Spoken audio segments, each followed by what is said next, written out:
Hello, my name is Dave, and I'm a vacuum nerd. I don't know how to explain it, but there it is. And if that makes you bristle, maybe knowing this will help you understand my excitement when I discovered an actual vacuum museum in downtown Portland.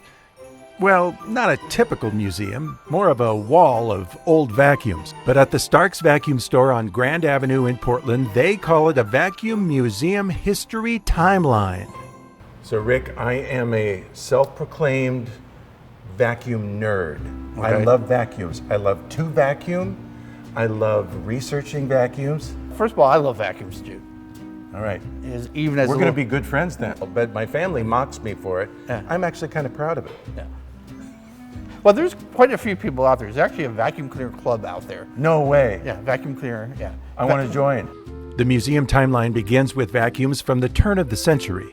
And this one here, what the heck? Uses a bellows. And so when you push it back and forth. Oh, look at this. Can I push it? Yeah. Look at that. That's brilliant. Yeah. Don't even need to plug it in. Nope. The carpet sweepers here. Right. Those were, again, you push it and they had a brush that would go around. So this is 1905? Yeah, 1905. Wow. Yeah. And then this one here also, you had the bellows that you pushed and that created the suction. Wow. A lot of work. A lot of work. Eureka. This is Eureka. Still works. Ooh, smooth. Yeah. It still works. Still works perfect. Really? These early vacuums had a very specific mission. They do one job. Right, they suck. And this one here, you unscrew the light bulb and plug it into a light socket. Because there were no wall outlets. Wall outlets. The Excelsior sounds fancy. Yeah, that was European.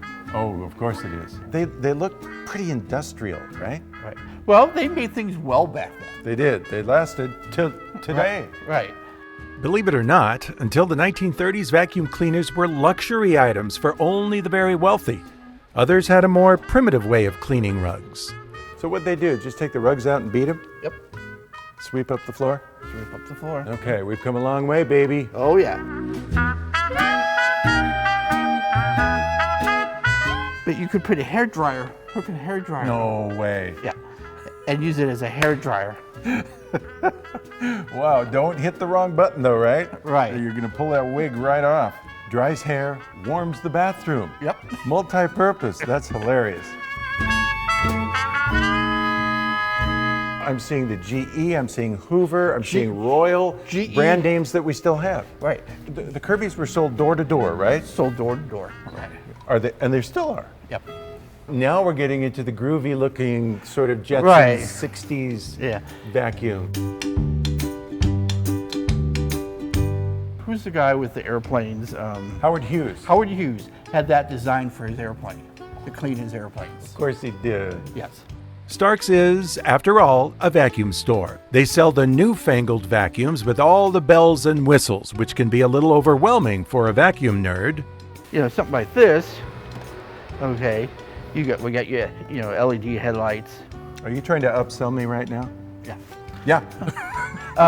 You got your hose on board, you got your HEPA bag, you got your charcoal filter, and then you have your 7-stage HEPA filter.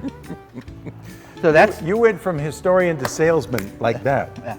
Your great-grandparents might roll over in their graves if they knew you could now spend up to $1,600 on a vacuum cleaner.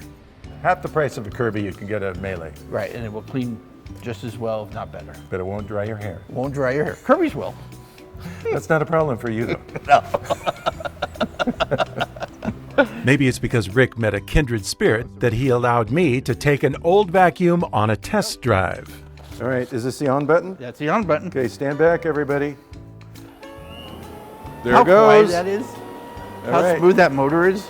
Now, I know Portland's Vacuum Museum is probably not on your list of must-sees for your next trip to the Rose City. But for the few, the nerdy, it's kind of fun. Plug it in and let you show you how well it still works. In Vacuum Nerd Nirvana, Starks Vacuums on Grand Avenue in Portland, with my new best friend Rick, this is Dave Jones for Destination Oregon. I got about 40 of them myself at home. You have 40? Yeah. I'm not allowed to bring any more home. Well, you have 40 vacuums at home? Yeah. Old ones? Old ones. So you've got a museum at your house? Right. Let's go over and play with them.